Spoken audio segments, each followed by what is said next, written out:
everyone! Magandang araw po sa inyong lahat. Welcome back dito sa ating channel. Kasama niyo na naman ang inyong one and only Mama Mia. At syempre, panibagong kwento ang ating pagsasaluhan sa araw na ito. Although, nais kong humingi ng pasensya kung bakit wala tayong upload yesterday ulit. Kasi medyo na-busy ako at medyo sumama rin ang pakiramdam ng inyong Mama Mia. Kaya hindi po tayo nakapag-record at nakapag-edit o nakapag-edit. Ano ba yun?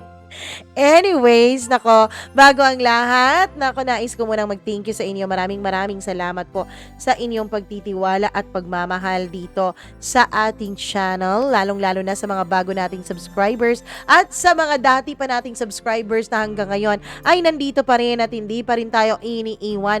Lagi pa rin tayong sinasamahan at minamahal. Hello nga pala ako sa aking mga kaibigan na si Claire. Ayun, Rian Bonanza, maraming salamat sa invitation mo sa amin kahapon sa iyong birthday. Charot. And hello din sa kanyang sister na si Ellen. And hello din sa ating mga suking tagapakinig. Maraming salamat. Marilyn Castillo, Reynalyn Santos, Ninia, Patricia Yabres, maraming salamat. Edward Ray Odero, thank you very much. Eileen Ursando, maraming salamat. Liza Anobleng, Lina Liza Teves, maraming thank you sa'yo. Sandara Undi, Ninia Gasilios, thank you very much sa pakikinig. And syempre sa ating mga suki, Tess Reyes, salamat sa iyo. Yuki Eviel, thank you very much. Annalyn Morales, Sir Reynaldo De Vera, syempre Madam Judith McGovern, and to her husband, thank you very much for always listening and for always supporting your Mama Mia. Maraming salamat po. And syempre dito sa ating Facebook, tignan natin ang ating mga greetings dito. Hi nga po pala ako kay John Luzano. Maraming salamat sa iyong pakikinig. Hello rin kay Selena Karma. Maraming thank you sa iyo po. Dero 087. Thank you very much. Andre Naila John. Maraming salamat sa pakikinig. Hello rin kay Demelin Marcos Clemente. Maraming thank you. Ninia Darang. Trendel Maria Victoria. Hello po na nakatambay lagi. Maraming salamat po sa inyong lahat. Zaida Vidal, thank you so much at sa inyong lahat na nakikinig sa atin. Huwag na nating patagalin. Eto na ang ating tampok na kwento sa araw na ito. Dito lamang sa Dear Mama Mia.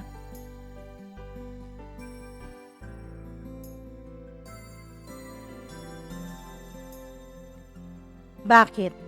Isang tanong na napakahirap sagutin. Isang tanong ng pusong lumuluha. Pero hanggang tanong na lang dahil wala namang may gustong sumagot nito.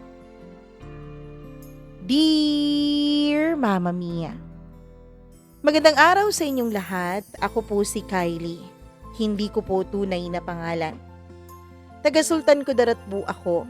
Dalawa kaming magkapatid and literally, ako po ang panganay. Ngayon pa lang ay sasabihin ko po sa inyo, Mama Mia, na galing po kami sa isang broken family.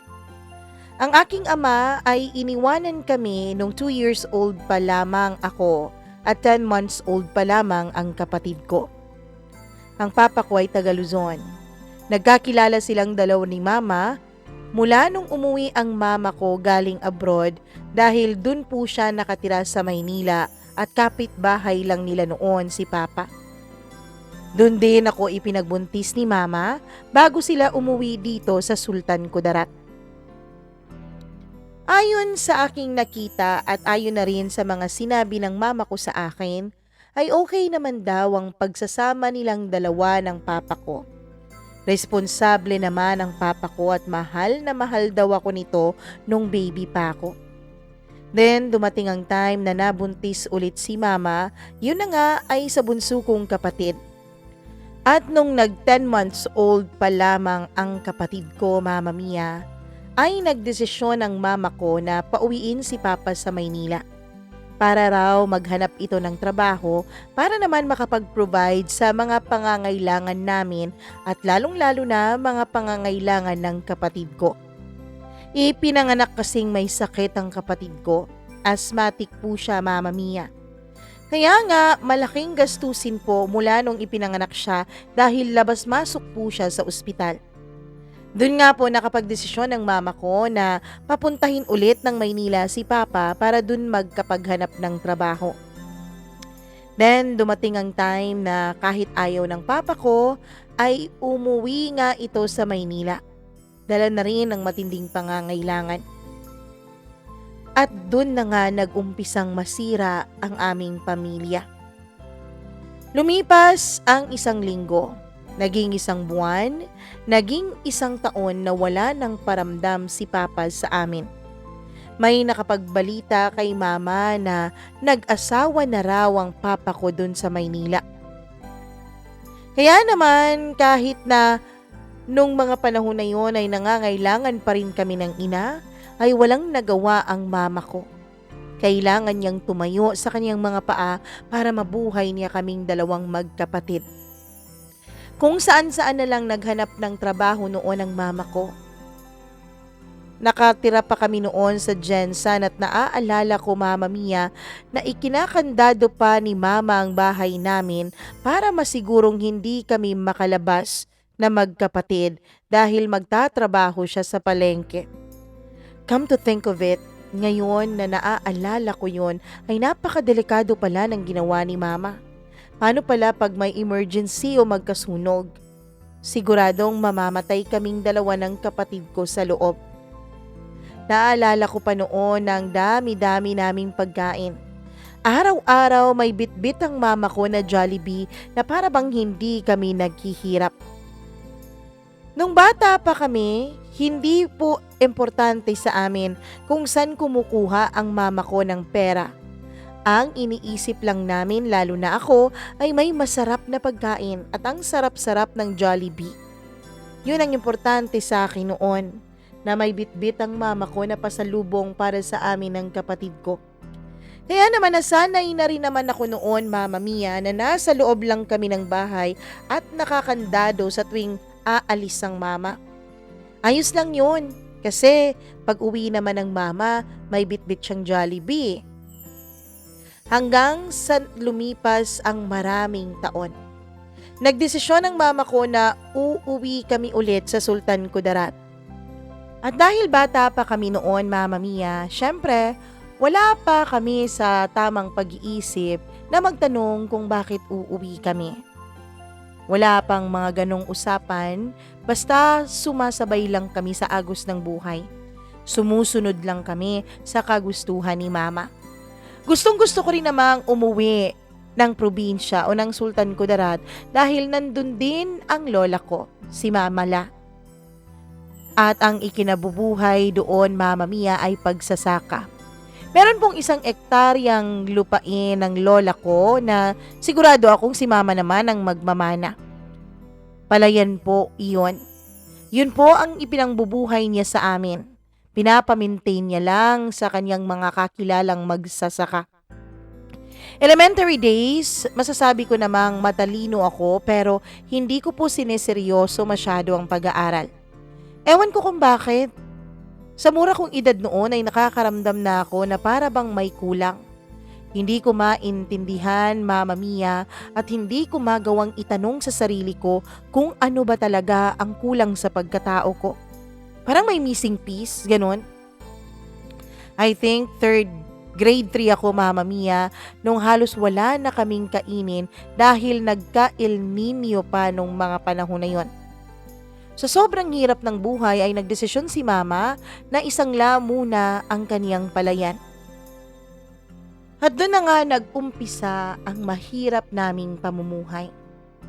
Hanggang sa high school, Mama Mia, ang pagsangla ng aming palayan ay hindi na po talaga natubos. Padagdag ng padagdag ang amount ng pagkakasangla nito para lang may maipakain siya sa amin.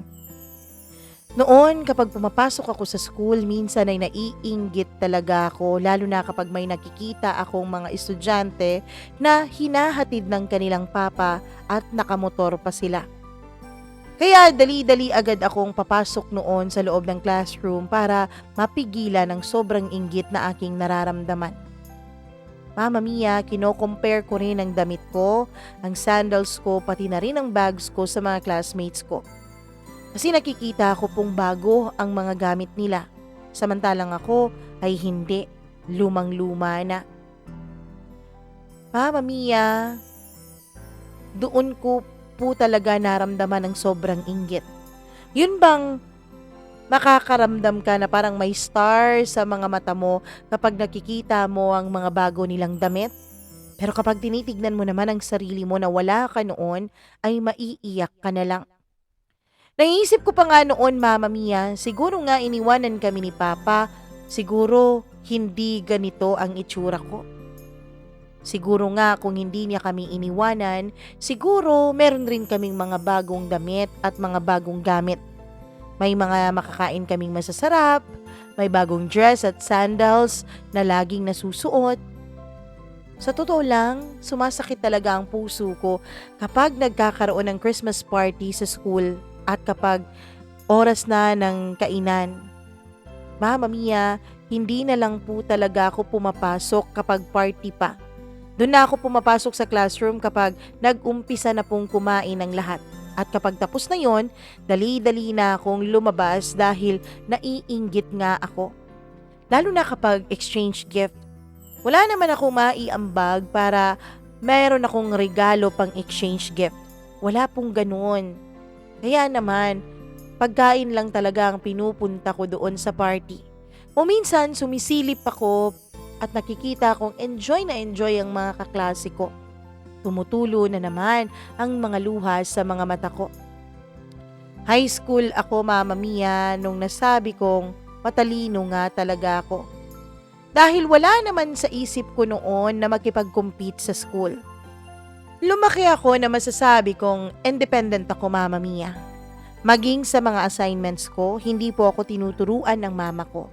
Sariling sikap lang talaga dahil nahihiya po akong magtanong noon kay mama. Nakikita ko kasi na araw-araw pong stress ang mukha niya. Lagi siyang namomroblema kaya hindi ko na lang dinadagdagan pa. Pero kahit na sariling sikap lang ang lahat sa pag-aaral ko ay pumapasok po ako lagi sa top 2 sa school kahit hindi po ako nag-aaral ng maayos. Kahit minsan ay hindi ako nakakapagpasa ng project o madalas ay late kapag nakakapasa ako. Kasi nga nahihirapan kami dahil wala naman kaming pambili. Hanggang sa graduate na ako ng high school. Pagka-college na ako. Excited ako nitong mga panahon na to, Mama Mia. Kasi pakiramdam ko kapag nakagraduate ka na ng college, magiging maganda na ang buhay mo. Pero natigil lahat ng excitement na yon. Nawala lahat ng excitement na yon, Mama Mia, nung isang beses po na kinausap ako ni Mama. Kylie anak, hindi ka muna makakapasok sa college ngayong taon na to ha. Wala kasi tayong pera. Medyo natamimi ako ng konti. O sige ma, okay lang. Sabi ko makaraan ng ilang sandali. Okay lang, yun ang sabi ko pero deep inside, para po akong pinapatay sa sobrang sakit. Parang pinatay na rin lahat ng mga pangarap ko sa buhay. Pero natanggap ko naman yon, Mama Mia, dahil kitang-kita ko naman talaga na walang-wala kami sa buhay. Sabi ko sa sarili ko, hindi ako tutunganga, kikilos ako. Naghanap ako ng trabaho at salamat naman sa Diyos ay natanggap ako na magtrabaho sa Coronadal City. At my age, 16 years old, Mama Mia, doon ay nag-tutor po ako ng isang bata. Umuwi ako sa bahay noon every weekends. Tapos ang sahod ko po noon ay 1,500. Oo, maliit no? Pero para sa akin, medyo malaki-laki na rin yun noon. Year 2012 pa kasi yun. Kaya yun ang naging routine ko, Mama Mia. Tagabantay ng bata, taga-tutor at umuwi ako tuwing weekends dahil nandun naman ang parents ng bata. Hanggang sa nagdesisyon yung amo ko na magre-relocate sila sa Davao. Sabi nila, isasama daw nila ako. Pero sabi ko, hindi muna ako ma'am kasi masyado po yung malayo eh. Kahit naman independent na ako nung mga panahon na yon ay masyado pa ring malayo ang Davao sa Coronadal City. Kaya naman, Mama Mia, nung nag-relocate na nga ang mga amo ko doon ay umuwi na rin ako sa amin sa Sultan Kudarat. At dito na nag-umpisa ang love life ko. Charot lang naman.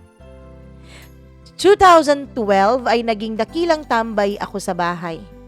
Meron po akong kapitbahay noon na namatay at yung anak niya ay close din ni mama, si Kuya BJ. Sabi niya kung pwede raw ba siyang makitulog sa bahay namin kasama ang baby at asawa niya. Kasi masyado pong masikip dun sa bahay nila dahil marami pong tao doon kasi last night vigil na po. Kawawa naman si baby at hindi makakatulog ng maayos. So ayun na nga, dun po namin sila pinatulog sa kwarto ko. Then, yung si Kuya BJ Mama Mia ay kasama po niya ang kapatid ng kanyang asawa. Hindi ko na lang yun masyadong pinansin dahil hindi ko naman po kakilala ang kapatid ng asawa niya. Isa pa, makikitulog lang naman sila sa bahay. Sa labas ako natulog noon kasi nga may baby sa loob ng kwarto ko at naglagay pa talaga sila ng duyan na gamit ang kumot kaya masyado na pong masikip doon. Mama Mia, nung mga panahon na yun, ay naiisip kong kahit pala mahirap ang buhay namin, ay nakakagawa pa rin naman pala kami ng mabuti sa aming kapwa. Kinaumagahan ay nilibing na po yung namatay, kaya umuwi na rin sila Kuya BJ dun sa bahay nila. Months have passed at bumalik ang kapatid ng asawa niya sa bahay ni na Kuya BJ. Actually, kapitbahay lang talaga kami ni Kuya BJ Mama Mia, as in malapit na malapit lang ang bahay namin. Tawagin na lang natin yung kapatid ng asawa niya sa pangalang Carlo. Etong si Carlo ay lasinggero po at mahilig po sa barkada. Minsan kapag nagwawalis ako sa harap ng bahay namin ay nandun po siya at tingin ng tingin sa akin. Para po talaga akong kinakabahan, Mama Mia, dahil pakiramdam ko ang kanyang mga tingin ay para bang hinuhubaran na ako ng suot kong panty. And worst, Mama Mia, nung mga panahon na yon ay naiisip ko talaga na para bang na-excite ako sa mga titig niya. Pero kahit na gano'n ay hindi ko naman maintindihan ng nararamdaman ko kaya dali-dali agad akong papasok sa loob ng bahay kasi nininervyos ako sa titig niya. Bakit nininervyos ka, Kylie? Tanong ko sa isip ko.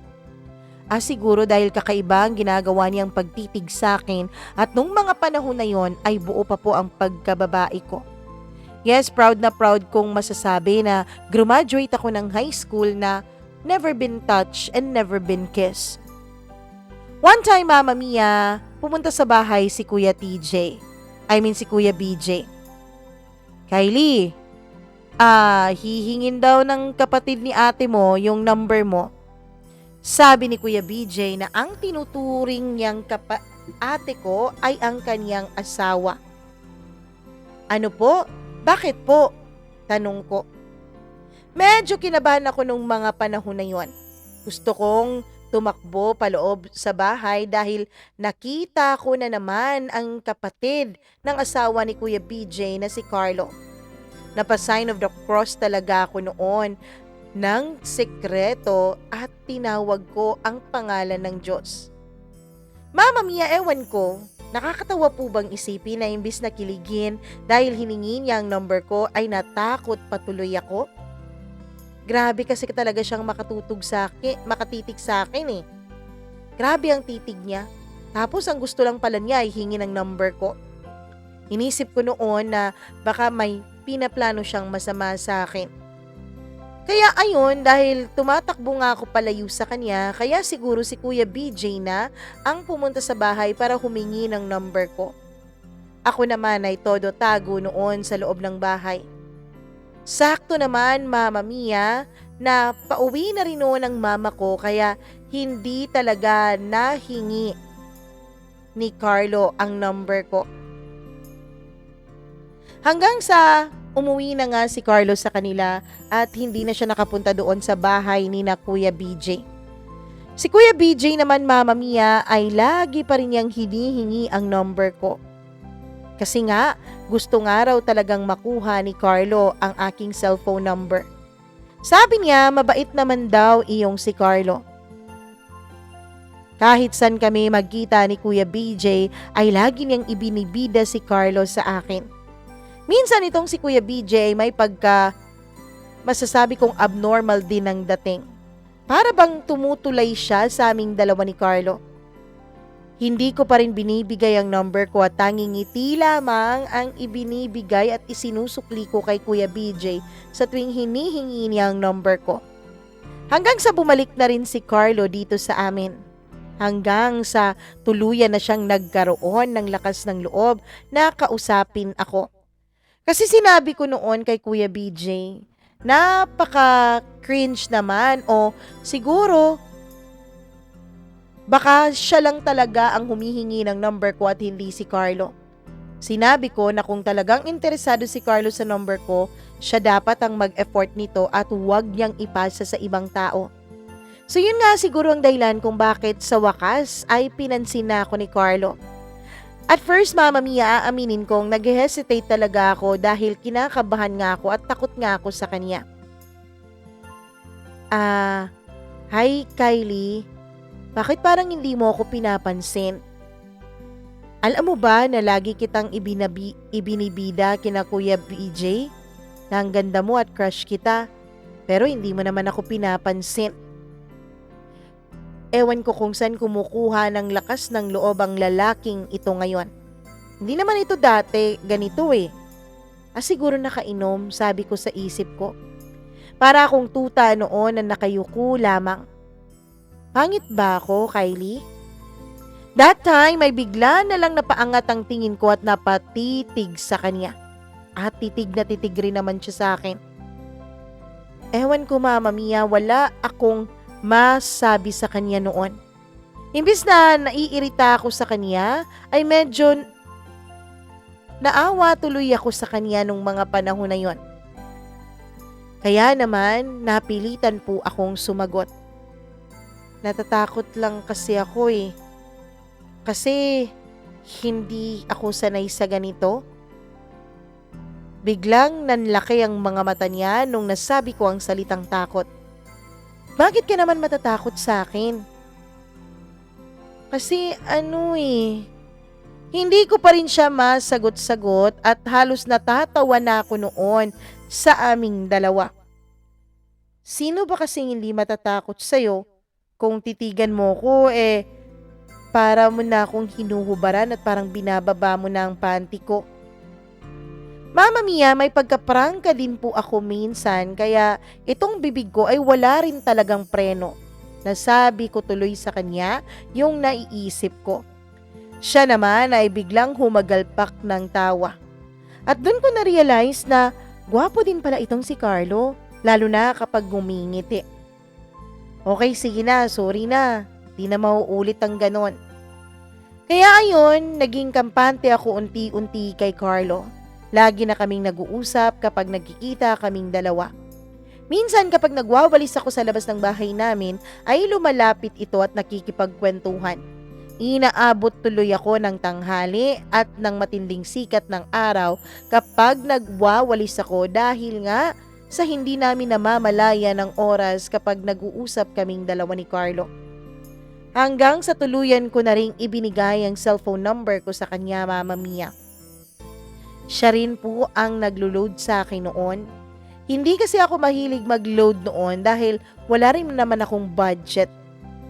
Araw-araw halos 50 pesos po ang nagagastos niyang pang-load sa akin. Hanggang sa tuluyan na nga siyang nanligaw. Umabot ng 1 month noon ang aming relasyon at LDR na kami dahil tsaka lang siya nakakapunta doon kapag nagbabakasyon na siya. Pero naging maayos naman ang long distance relationship namin. Araw-araw naman po kaming magkatawagan dahil tinatawagan niya ako at niluludan din niya ako araw-araw. Hanggang sa nag-celebrate na kami ng aming first anniversary. Nasabi ko, Mama Mia, na first time ko po talaga noon na pinahalagahan. Nasabi ko sa sarili ko na first time po na may ibang nagmahal sa akin. Hanggang sa medyo umalwan-alwan ang kapalaran at ngumiti na ito sa akin sa wakas. Nakapasok na ako sa pag-aaral kasi naipasok ako ng mama ko sa isang scholarship. Masaya ako nung mga panahon na yon. Sa wakas, matutupad ko na rin ang mga pangarap ko. Hanggang isang araw ay dumating si Carlos sa amin at nagpaalam ito kay mama na isasama raw niya ako dahil pupunta kaming Coronadal. Taga Coronadal po kasi itong si Carlo, Mama Mia. 30 minutes po ang biyahe mula sa amin hanggang Coronadal. In-invite niya ako sa kanila dahil dumating nga raw ang Amerikanong asawa ng isa pa niyang ate.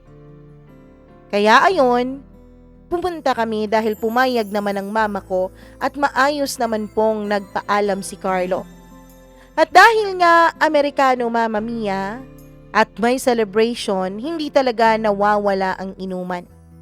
Uminom kami hanggang sa naging tipsy na rin ang ate niyo. Kasi nga nakainom, hindi ba?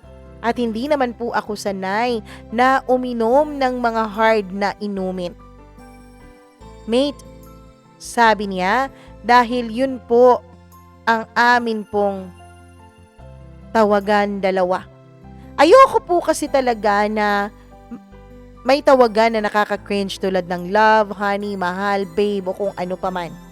Sorry po ha, hindi ko po ino-offend yung may mga ganong tawagan.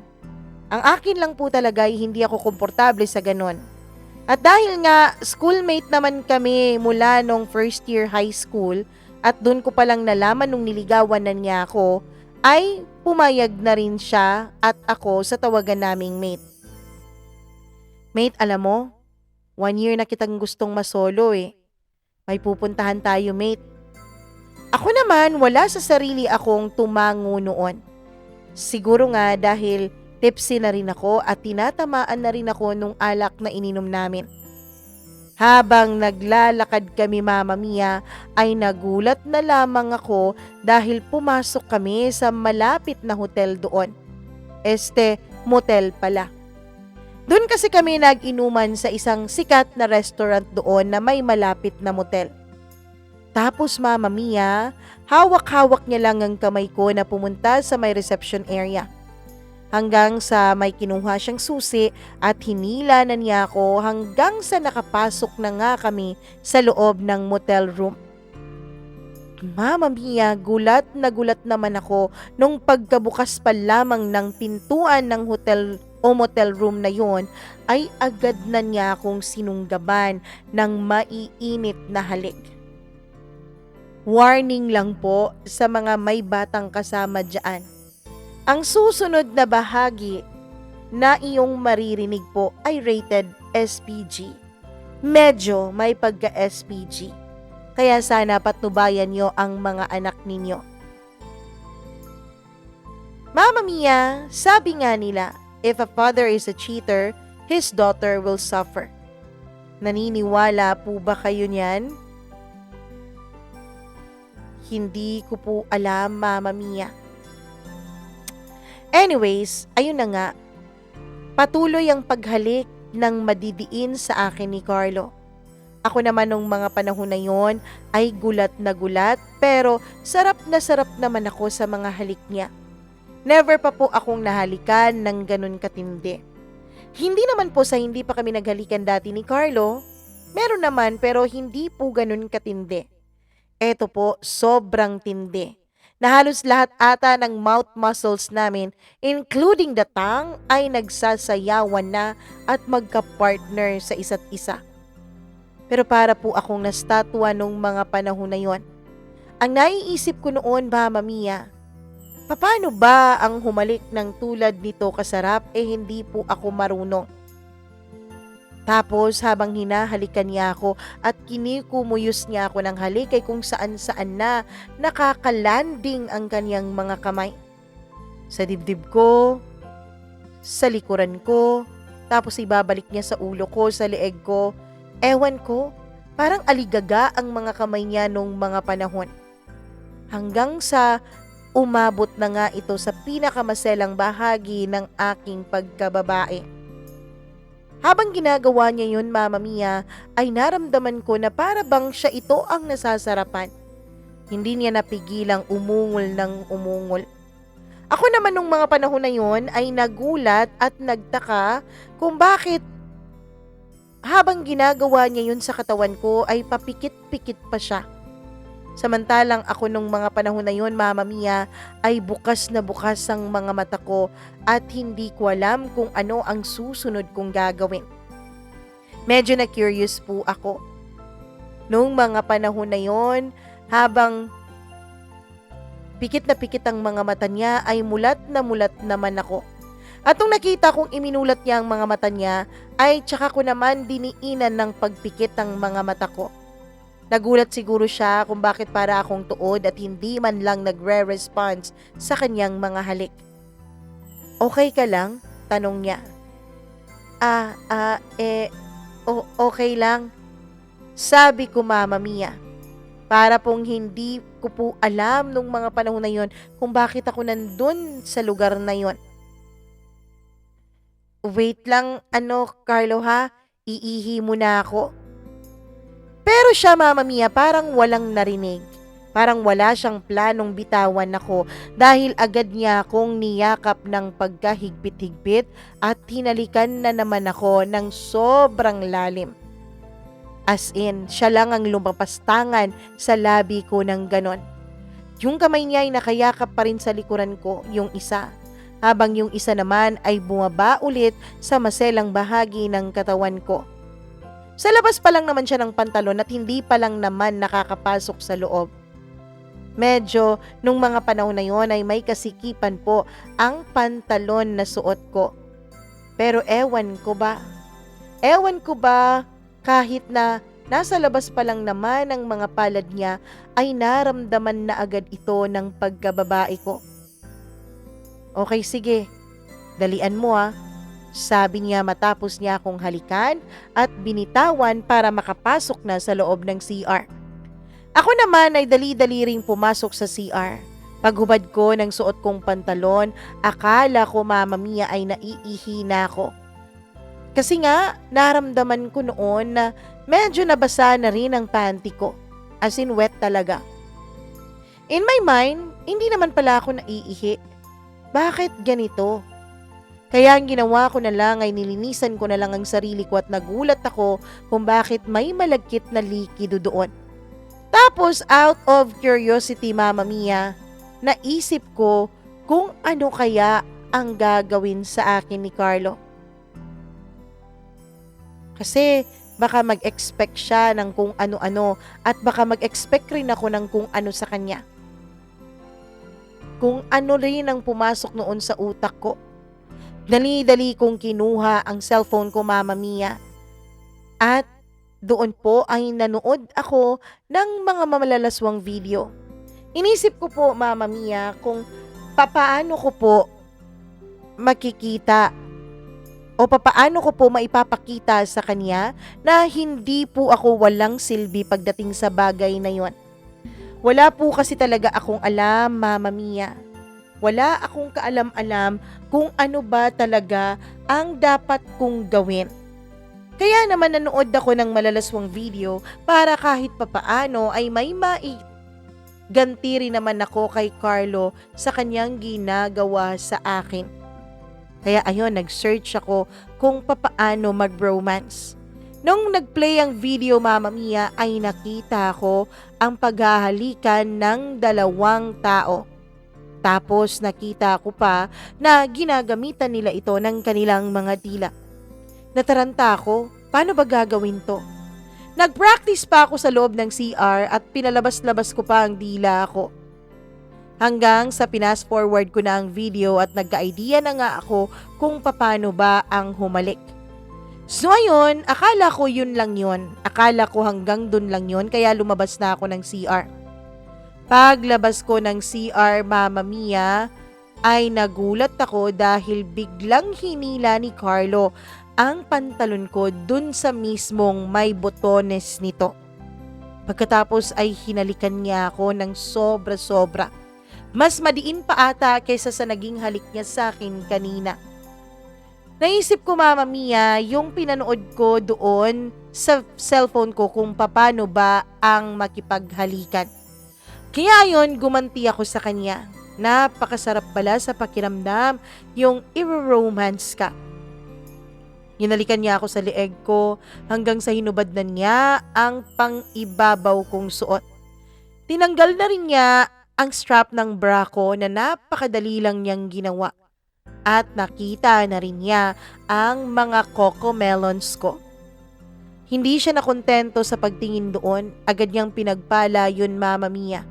Ako naman nung mga panahon na yun ay todo pigil pa sa sarili ko para wag sanang sumigaw kasi nga first time kong naramdaman ang lahat ng sensasyon na pinaparamdam sa akin ngayon ni Carlo. Para pong bata si Carlo na nasa dibdib ko nung mga panahon na yon, Mama Mia. Pinahiga niya ako habang siya ay nasa ibabaw ko. Yung halik niya ay mula sa aking labi hanggang pababa ng pababa. Hanggang umabot na ito sa tiyan ko, Mama Mia. Ewan ko, dun ko lang po nalaman na nakakakiliti palang halikan ka sa iyong tiyan. As in, hindi ko na talaga napigilan ng sarili kong sabihin sa kanya na nakikiliti ako. Hindi ko na rin napigilan pa ang sarili kong umungol nung mga panahon na yon. Pero si Carlo, para po siyang masasabi natin, Mama Mia, na parang isang bingi nung mga panahon na yon. Sinasabihan ko siyang tumigil na sa ginagawa niya pero hindi niya po magawang itigil yon. Parang wala siyang naririnig sa mga pakiusap ko. Hanggang sa ipinaghiwalay na niya ang dalawa kong tuhod. At doon na nga niya pinagpala, Mama Mia, ang aking pinakamaselang bahagi. Tatanggalin na niya noon ang natitirang saplot sa aking maselang bahagi, Mama Mia. Nag-aalangan pa ako noon at pilit ko pong pinagtiklop ang mga tuhod ko dahil nahihiya po ako. Ano? Hahalikan niya ako doon? Hindi ba mabaho yun? Sabi ko noon sa isip ko. Pero naging mas malakas si Carlo at naging mapilit siya at ako rin naman noon ay parang kulang po ang lakas ko para tumanggi. Dahil may part po sa puso ko at sa katawan ko na gustong-gusto naman ang ginagawa niya. Hanggang sa hinayaan ko na lang siya. At yun na nga, Mama Mia, ginawa niyang parang labi ko ang aking maselang bahagi. Literal na sinasabunutan ka siya nung mga panahon na yon dahil hindi ko na talaga maintindihan ang nararamdaman ko. Parang gusto ko siyang patigilin na hindi. First time kong naramdaman ang hiya, ang init at ang sarap all at the same time. Mama Mia, bigla siyang tumigil. Kaya naman napamulat noon ang mga mata ko. Nagtatanong kung bakit bigla siyang tumigil, Mama Mia, hanggang sa ipinagpatuloy na rin niya. Mate, virgin ka pa pala? Tanong niya. Ba't mo sinabi? Ba't di mo sinabi? Tanong niya ulit. Ano? Kailangan pa bang sabihin yan? Sige, huwag kang mag-alala. I'll be gentle. Sabi niya, half-half lang daw, Mama Mia. Hindi ko naintindihan noon ang sinasabi niyang half-half dahil nga magiging gentle siya sa akin. Agad niyang nilamutak ulit ang pagkababae ko. Ramdam na ramdam ko, Mama Mia, na para bang mas nag-init itong si Carlo nung mga panahon na yon. Para bang may nagsindi ng apoy sa kanya nung nalaman niyang buo pa ang pagkababae ko. Wala po siyang pinalagpas. Lahat ng parte ng katawan ko ay hinalikan niya. Hanggang sa yun na nga, Mama Mia, sinubukan na nga niyang pag-isahin ang mga katawan naming dalawa. Pero ang tagal-tagal nangyari yun dahil umiiyak po ako. First time, second try, third, fourth, fifth, seventh. Nagkapito po kami ng ulit hanggang sa tuluyan na ngang mapag-isa ang aming mga katawan. Paulit-ulit niyang sinasabi noon na napakaswerte niya dahil napakayami ko raw. Mama Mia, hanggang sa natapos na siya. He kissed me in my forehead after that. Pagkatapos ay kinuhanan na niya ako ng tissue at pinunasan rin ang katawan ko. CR muna ako mate, mag-half bath muna ako, sabi ko sa kanya. Kasi nung pakiramdam na yon ay parang ang lagkit-lagkit ko. Magkahalo pong pawis at kung anumang likido mula kay Carlo at saka yung dugong lumabas sa pagkababae ko. Kaya ang dumi-dumi ko talaga sa pakiramdam ko nung mga panahon na yon. Inalalayan niya ako papasok ng CR at nung nakapasok na nga ako ay dali-dali po akong nag-half bath at binanlawan ko ng maayos ang pagkababae ko.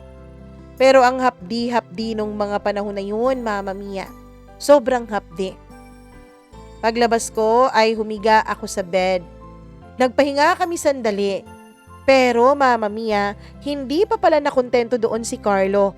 At mga 20 minutos lang ang lumipas ay agad naman niya akong hinalikan ulit. Nung mga panahon na yon, kahit may nangyari na sa amin, ay hindi ko pa rin talaga gamay na gamay ang pakikipag-isang katawan. Lumipas po ang ilang mga buwan. Lalo po akong na-in-love kay Carlo. Kasi napakagaling niyang teacher sa akin, lalo na sa mga bagay na ganon. And fast learner din ako kung tutuusin. Lahat ata ng itinuro ni Carlo sa akin ay ginawa ko. Pati lahat ng posisyon, Mama Mia, ginawa ko rin. Name it. Kung anong nakikita niyo sa kung anong video, ginawa na namin yon. Hanggang sa nag-18 na ako, sinurpresa ako ni Carlo at may dala pa siyang cake at lechon manok. Masasabi ko talagang napakaswerte ko na lang talaga kay Carlo, Mama Mia, kasi mahal na mahal niya ako. May mga times na nag-aaway kami, oo, dahil hindi naman perpekto ang relasyon. Pero may pagkamarupok po talaga ako, Mama Mia. Napakadali lang para sa kanya na suyuin ako. Isang halik lang. Matapos ang mahabang halikan ay okay na ulit kaming dalawa. I was madly in love with Carlo at that time. Siya ang buhay ko, Mama Mia, at siya ang inspirasyon ko sa pag-aaral ko. As in, sobra talaga. June 2012, nung pumasok ako sa pag-aaral sa Golden State College. Bachelor of Science, major in Education po ang kurso ko nung mga panahon na yon. Tapos, Mama Mia, si Carlo nung mga panahon na yun ay nasa kanila. Sa Coronadal. So, medyo LDR po kaming dalawa. Nung nag-college ako, aaminin ko pong napakarami ko pong admirer at suitors. Pero wala pong ni isa sa kanila ang pinatulan ko dahil loyal na loyal ako kay Carlo. Minsan pa nga, Mama Mia, may mga nag-aantay sa akin sa labas ng gate para raw ihatid ako pa uwi. O ayain ako mag-snacks at kumain sa kung saan-saan pero umaayaw talaga ako. Then finally, tapos na ang first semester. So ayun, nakipag-enroll na ulit ako para sa second semester. This time, nagkita na naman ulit kami ni Carlo. While hugging me, paulit-ulit niyang sinasabi na miss na niya ako. Then suddenly, Mama Mia, ay pinatalikod niya ako. Then he kissed me na nakatalikod ako sa kanya. Ang sarap pala ng ganon. First time niyang ginawa sa akin ang bagay na yon. Hinalikan niya ang leeg ko mula sa likuran hanggang sa aking tenga. Then, nung hinarap ko siya ay hinalikan niya ako passionately and aggressively. Hinalikan ko rin siya sa kanyang leeg, Mama Mia, habang inuhubad ang kanyang suot. After noon, we continue kissing each other habang hinuhubaran namin ang isa't isa ng pantalon. Hinubad ko lahat ng suot niya. Hanggang sa naramdaman kong tumigil siya sa paghalik sa akin. Tinigilan ko rin ang paghalik sa kanya, tinitigan ko siya at bigla akong lumuhod sa harapan niya. Pinagpraktisan ko talaga yon ng maayos. Siyempre sa loob ng kwarto ko at gamit ang isang ice cream para lang mapaligaya ko si Carlo. Mama Mia, kitang-kita ko naman sa reaksyon ng mukha ni Carlo na masayang-masaya siya sa ginagawa ko. Patuloy ako sa aking ginagawa hanggang sa siya na rin ang nagpatayo sa akin at bigla niya ring ginawa sa akin ang ginawa ko sa kaniya kanina. Puro ungol lamang at salpukan ng aming mga katawan ang maririnig mo sa loob ng motel room na yon. And yes, nagmotel ulit kami. Kapag wala po akong pasok at kapag libre din po si Carlo, yun po ang ginagawa namin. Nagkikita kaming dalawa. At dahil nga sem break nung mga panahon na yon at katatapos ko lang magpa-enroll para sa second semester, ay may pagkakataon kami na gawin ang mga bagay na yon. Hanggang sa narating naming dalawa ang rurok ng ligaya. Pagkatapos ng araw na yon ay back to school na naman ang Inday Kylie niyo. Second semester actually. Medyo bored na bored ako. School at bahay lang talaga ang buhay ko noon. Hanggang sa napansin ko, Mama Mia, na hindi na ako dinadatnan ng buwanan kong dalaw.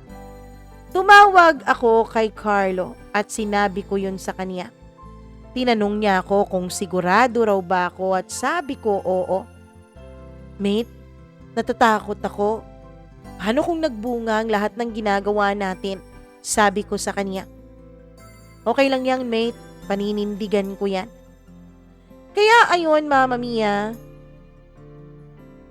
nung mga panahon na yon ay parang kahit kinakabahan at natatakot ay nawawalan ng konting kaba ang puso ko dahil hindi nga ako nagkamali kay Carlo.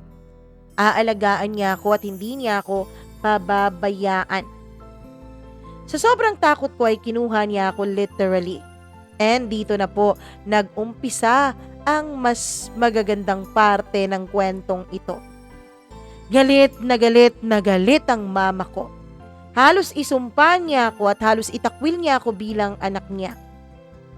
Ang pag-aaral ko, Mama Mia, syempre dahil scholarship yon ay maaapektuhan nga.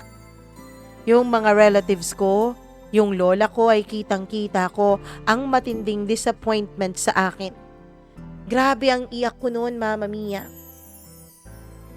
Doon kami tumira sa bahay ni na Carlo, which is nandun din tumira ang isa niyang kapatid na meron na ring pamilya. Hindi ako masyadong good vibes dun sa kanyang kapatid, Mama Mia. Dahil nalaman ko na parang kontrabida po siya sa relasyon naming dalawa ni Carlo kahit wala naman akong masamang ginagawa sa kanya. After weeks siguro, Mama Mia, ay umuwi kami kasama ko si Carlo at ang mama at papa niya. Umuwi kami sa bahay namin dahil namanhikan po sila sa akin at sa mama ko. Sa July daw ang magiging kasal namin. So ayun na yun, nagpaiwan kami dun sa bahay namin sa Sultan Kudarat. Mahal na mahal ako ni Carlo at inaalagaan niya ako ng doble-doble dahil nga buntis ako nung mga panahon na yon. 2 months na ang bata sa sinapupunan ko, Mama Mia, nung nag-decide kaming umuwi ulit sa bahay ni na Carlo. Patuloy pa rin ang pag-aalaga at pagmamahal niya sa akin. Pumupunta kami sa farm, kumakain kami ng street foods at kung ano-ano pa. Pumunta si Carlo sa farm nila habang ako, Mama Mia, ay nandun lang sa bahay nila. Isang araw, habang nagsi-cellphone ako, ay naramdaman kong parang basa ang underwear ko. Kaya dali-dali akong pumunta sa CR. At na-shock ako, Mama Mia. Na-shock ako dahil biglang may dugo doon. Medyo maraming dugo. Nanlamig ako noon sa sobrang kaba at sa sobrang pagkagulat na naramdaman ko. Dali-dali akong bumalik sa kwarto at inantay kong umuwi si Carlo. Noong narinig kong may motor na tumigil sa labas, Mama Mia, ay medyo kinabahan ako. Hindi ako nakapagsalita nung nakapasok na si Carlo sa kwarto. Napansin niya agad ang pagkabalisa ko kaya nagtanong siya kung okay lang ako. Speechless ako nung mga panahon na yon. Hindi ko alam kung anong aura ko sa kanya at bigla niya akong niyakap. Mate, anong problema? Pagkatanong niya noon, Mama Mia, ay umiyak ako. Mate, hindi pala ako buntis. Neregla ako eh. Hindi siya nakapagsalita. Tumayo siya at bigla niyang sinuntok ang pintuan ng kwarto niya. Sorry mate, sabi ko. Hindi pa rin siya nagsasalita kahit paulit-ulit na akong humihingi ng tawad. Lumabas siya ng kwarto at umalis, Mama Mia. Umalis siya dahil narinig kong umandar ang motor papalayo. Ako naman ay nag-antay lang sa kanya. Antay ako ng antay pero hindi talaga siya nagpakita sa akin. Hanggang sa nag-umaga na lang, Mama Mia. Umiiyak ako dahil nakonsensya ako. Akala ko kasi buntis ako, Mama Mia eh. Hindi naman kasi talaga ako nalalayagan noon. Hindi po ako irregular pagdating sa menstruation ko. Dati-rati ay buwan-buwan po akong dinadatnan. Kaya naman, nung halos 2 buwan na noon na wala pa rin ang dalaw ko, ay nag-assume na ako kaagad na buntis ako. Hindi ko man lang naisip na mag-pregnancy test kasi nga sigurado ako nung mga panahon na yon na normal ang menstruation ko. Hindi man lang ako nag-pregnancy test bago ako pumayag at sumama kay Carlo. Sana sinigurado ko muna ang lahat. Sana nilinaw ko muna ang lahat bago pa ako pumunta at sumama sa kanya sa bahay nila. 2 araw ang lumipas. Wala talagang Carlo na umuwi sa bahay nila. Yung mama niya ay hindi na rin ako halos pinapansin. Yung mama niya ay hindi ako halos kinikibo. Well, hindi naman din botong-boto ang mama niya sa akin, Mama Mia. Pero, nung mga panahon na bago pa kami ni Carlo sa bahay nila, ay pinapansin naman niya ako paminsan-minsan. Ang papa lang niya ang nagtatanong sa akin kung ayos lang ba ako. Tinatanong ko rin ng papa niya kung nasaan si Carlo dahil hindi na ito nagpapakita sa akin. Ang sabi niya ay nagpalipas lang daw ito ng init ng ulo at sakit ng dibdib. Ako naman ay nagkukulong lang noon sa kwarto ni Carlo. Nagdesisyon akong matulog na lang ng matulog. Nung nagising ako, Mama Mia, ay nandun na si Carlo sa loob ng kwarto kaso parang iba yung aura niya. Ang mabait na Carlo, ang Carlong ngiti ng ngiti lagi sa akin, ay biglang nawala. Ngayon ay ibang Carlo na po ang kaharap ko. Parang nanggagalaiti ang aura niya. Ang dark ng aura niya na parang galit na galit. Mama Mia, first time ko pong nakita ang ganong aura ni Carlo kaya hindi ko po napigilang matakot. Mate? Tanong ko. Nung nakita niyang gising na ako ay lumapit siya sa akin at bigla niya akong sinampal ng malakas. Nagulat ako, Mama Mia. Pero hindi pa nga ako nakakabawi sa pagkagulat ko ay agad niya akong sinakal. As in sinakal literally ng pagkahigpit-higpit. Wala po akong puwersa noon kasi nga bukod sa kakagising ko pa lang ay hindi rin po ako kumakain ng maayos ng ilang araw sa kakaintay kong magbalik siya. Na-disappoint mo ko? Akala ko buntis ka na, Yana. Yun pala hindi. Mate, sorry. Akala ko rin kasi buntis talaga ako eh. Hindi ko pa nga natatapos ang explanation ko ay sinampal niya ulit ako, Mama Mia. Pagkatapos ay sinipa niya ang tiyan ko. Tama na please. Tama na. Pero hindi. Sinampal niya ulit ako at sinuntok-suntok, Mama Mia. Ang huli ko pong naaalala nung mga panahon na yon ay ang sobrang sakit ng pinaparamdam niya sa akin. At matapos noon, Mama Mia, ay nagulat ako dahil parang nanghina ang buo kong katawan. Hinang-hina talaga as in sobra. Hanggang sa naramdaman ko na lang na nawawalan ako ng malay habang sinasabi niya sa akin ng mga katagang, hindi ka pala buntis. Sana umuwi ka na lang sa inyo. Gusto ko sanang magbago para sa'yo pero ganito ka pala. At minuran niya ako ng minura bago ako tuluyang nawalan ng malay.